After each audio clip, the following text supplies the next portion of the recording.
Right here in front of me, I have a spreadsheet on the top four players with the most points plus assists in the last 5 seasons.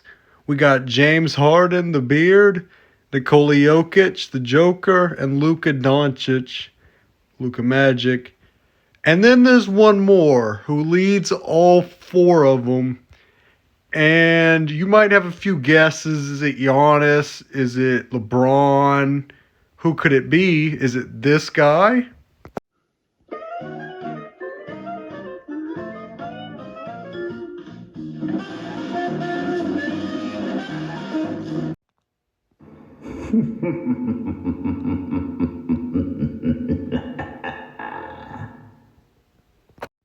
That's a good guess, but it's not Wardell Curry. It is Trae Young. Trae Young, believe it or not, is number one in this category.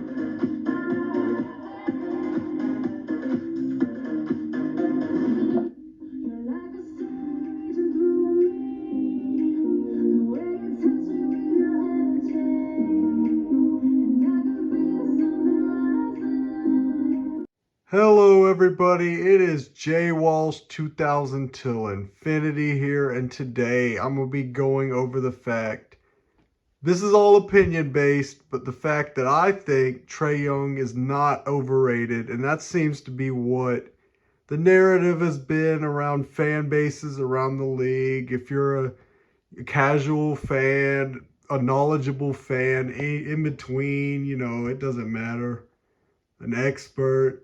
Everybody seems to think that Trae Young is the most overrated player in the league, which he was voted this year by his peers in the league. And I mean, I get it, but he brings more to the table than you think. And I know going in to his pro career, he drew comparisons to Curry, but he's been more like a James Harden, goes to the free throw line a lot, isolates himself at the top of the key a lot, dribbles a whole lot. We know all of this.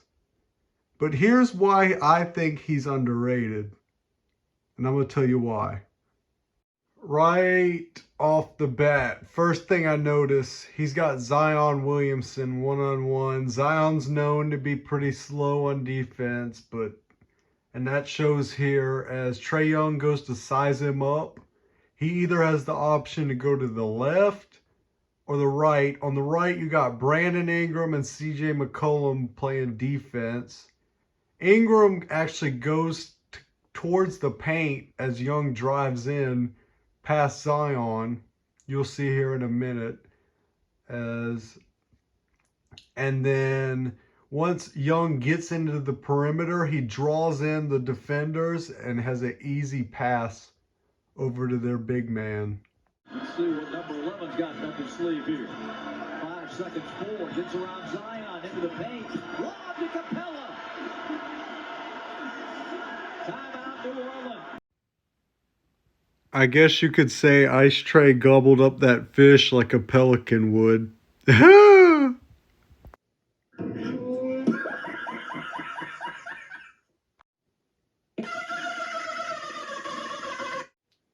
So here on display, you'll see Trae's long-range three-point ability.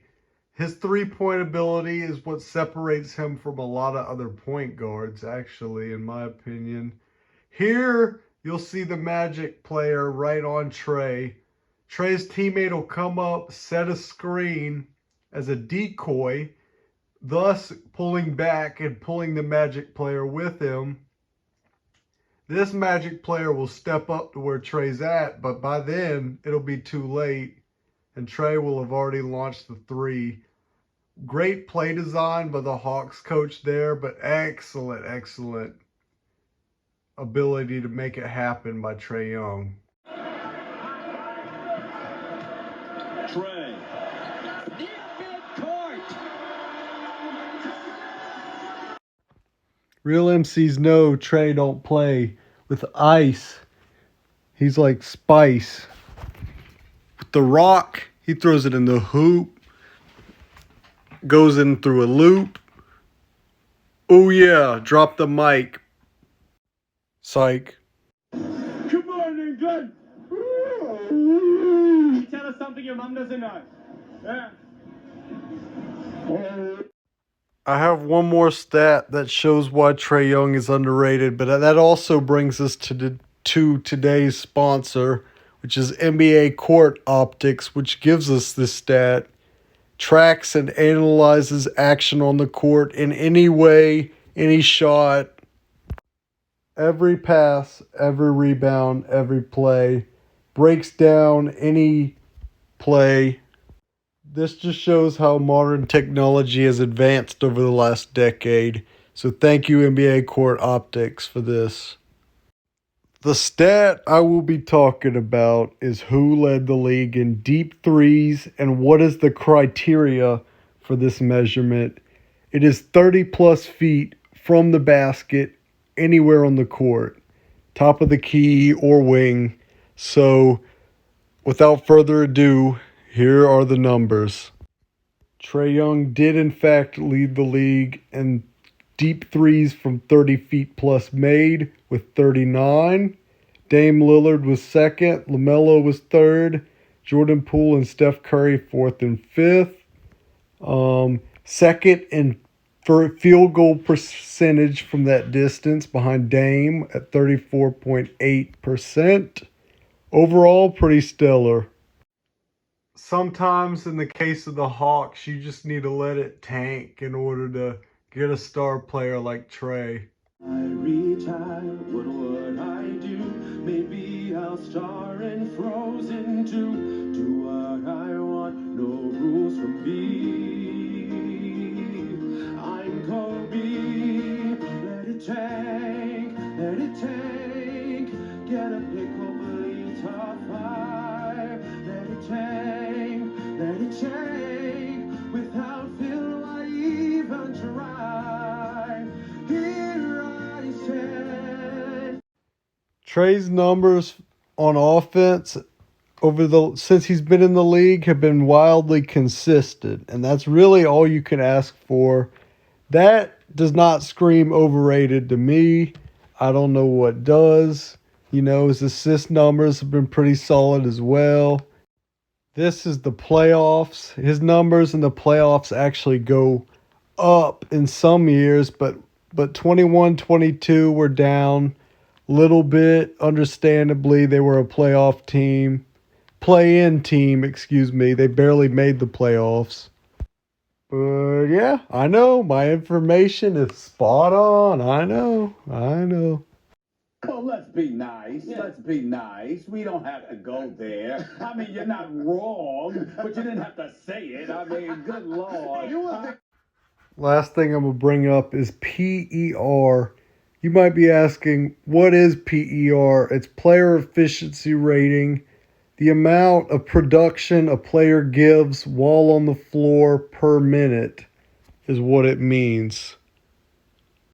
And Trae Young finished top 25 last season at number 24 with a PER of 22.15. This is basically the Rockets signing Fred VanVleet for $130 million in a nutshell. Check it out. Wait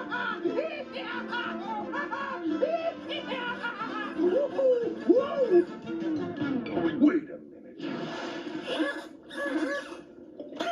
This isn't me millionth dollar. This is an ordinary dollar that's been crumpled up, torn slightly, soaked in a lagoon, and kissed with coral blue number 2 semi-gloss lipstick. Actually, it's coral blue number. I'm out of time, but hey, thank y'all so much for watching. I hope you enjoyed the video. Stay cool, and I hope I convinced you Trae Young is underrated.